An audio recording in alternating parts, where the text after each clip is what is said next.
खुलुमबाय लोगोफोर, दिनै आं नोंथांमोननि सिगाङाव रेशन कार्डनि सोमोन्दै भिडिअ लानानै फैदों। जोंहा रेशन कार्डआव जोंनि न'खरनि फेमिलि मेम्बारनि नाम लिस्टखौ जोङो अनलाइन माबोरैहाय चेक खालामगोन आरो जोंनि फेमिलिनि आधार कार्ड नाम्बारफ्रा जोंनि रेशन कार्डजों लिंक जादोंना जायाखै बेखौ अनलाइन माबोरैहाय चेक खालामगोन आरो जोंहा जुदि रेशन कार्डआव जोंनि फेमिलि मेम्बारफोरा जुदि सोरबाफोर डिलीट जानानै दङ नामा आरो सोरखौबा एड खालामनांगौ नामा बेफोरखौ जोङो माबोरै खालामगोन बे भिडिअआव आं गासैखौबो कभार खालामनाय जागोन। गिबियाव जोङो रेशन कार्डखौ अनलाइन नायनानै जोंनि फेमिलि मेम्बारफ्रा रेशन कार्डनि लिस्टआव दंना गैया बेखौ जोङो चेक खालामगोन। बेनि उनावहाय जोङो जोंनि फेमिलि मेम्बारफोरनि आधार नाम्बारा रेशन कार्डजों लिंक जादोंना जायाखै बेखौबो चेक खालामगोन। बेजों लोगोसे जोङो फेमिलि एड खालामनांगौब्ला माबोरै एड खालामगोन बेखौबो सावरायनाय जागोन। अब्ला नोंथांमोना भिडिअखौ जोबजासिम नायलांबानो जाबाय, अब्लानो बुजिगोन। अब्ला फैदो जोङो भिडिअखौ जागायनोसै। गुगोलाव फैनानै बेयाव नोंथाङा बुनांगोन rcms.assam.government.in बिनाव सार्च खालामदो। अब्ला सार्च खालामखांनायनि उनावहाय बेयाव बेबायदि इन्टारफेस फैगोन। नोंथांमोना नुनो मोनदों। बेबायदि इन्टारफेस फैनायनि उनावहाय नोंथाङा नैबे रेशन कार्ड लिरनाय दङ बेयाव थुनांगोन। रेशन कार्डआव बेयाव थुयोबा नैबे गाहायाव रेशन कार्ड डिटेल्स लिरनाय दङ, बे रेशन कार्ड डिटेल्सआव थुदो। थुखांनायनि उनावहाय बेबायदि फैगोन। बे फैनायाव नैबे केपसाखौ नैबे इन्टार केपसायाव बेयाव बुनानै होदो। जों बुनोसै WSBCU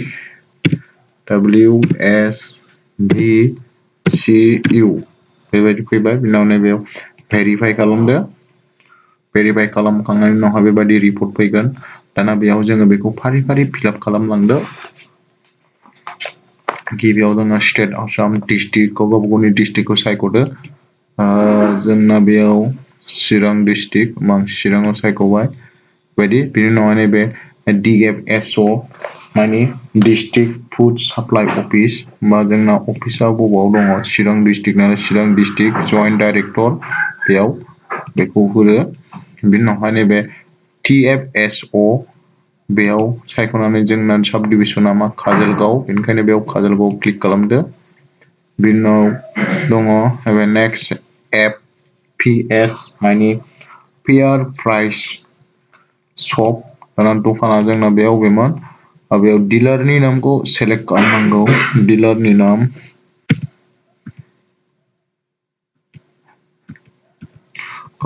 डिलारनि नामखौ सेलेक्ट खालामदो। जोङो बेहाय नैबे कबिता रानि ब्रह्म बे अके। बिनि उनावहाय नैबे नेक्स्टआव दङ स्किम, बेयाव सेलेक्ट खालामदो। स्किमा बेयाव नोङो सेलेक्ट अलबो होनो हायो, ओमफ्राय AY नङाबा PHH नङाबा NER होनो हायो। नोंथांनि कार्डआ बबे मोनसे लिरनाय दं बेखौ होदो। जोंना PHH, बेखायनो आं PHH आव होबाय। नेक्स्ट डिटेल नैबे नैबे स्टेटासखौ सेलेक्ट खालामदो, बेयाव ओरै सेरदो। बेनिफ्राय सेलेक्ट अल होदो। बिनाव नैबे सर्टिं दङ, सर्टिंआव क्लिक खालामदो।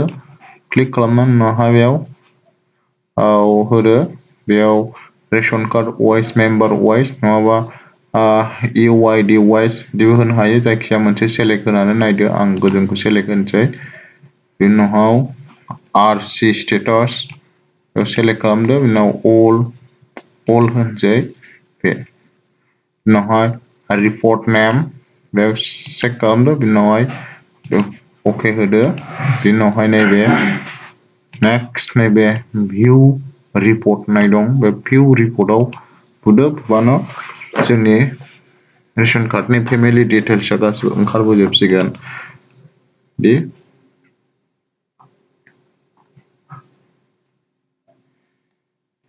लडिं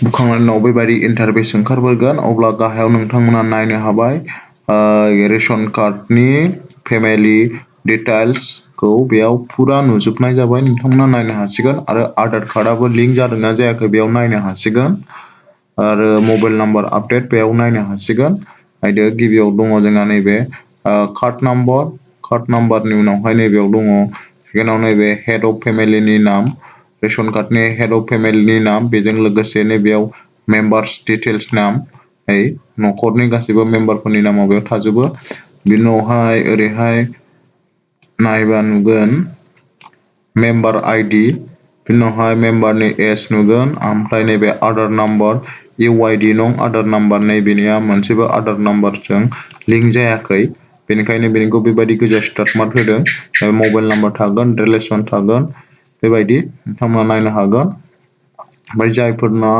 आधार कार्डजों लिंक थानाय बिसिनिया नैबायदि इउआइडि नङाव बेबायदि होनाय थागोन लास्ट आधार कार्डनि मोनब्रै डिजिटखौल' होयो बेयाव बिसिना जेबो प्रब्लेम गैया अब्ला नोंथांमोना बेयाव गाव गावनि आधार कार्डनि फेमिलि डिटेल्सखौ मोजाङैनो नायनानै लानो हागोन लोगोसे आधार कार्डआ लिंक जागोन ना जायाखै बेखौबो नायनो हागोन जुदि जायाखैबा लिंक खालामनानै लादो आरो सोरनाबा मेम्बार्सफ्रा डिलिट जानानै दंब्ला एड खालामबावनांगौ दंबा नोंथांमोना डाइरेक्ट फुड साप्लाइ अफिसाव थांनानै डाइरेक्ट डिपुटि मेनेजार एबा डिपुटि इन्सपेक्टरनिसिम एप्लिकेसन लिरनानै एबा मोनसे फर्म दङ फर्मखौ फिलआप खालामनानै साबमिट हैबानो मेम्बार एड जागोन आरो डिलिट जानायखौबो बानायफिननो हागोन बेखिनि नोंथांमोना आं अनलाइन चेक खालामनानै देखायबाय नोंथांमोना गाव गावनिखौबो चेक खालामनानै नायनानै लादो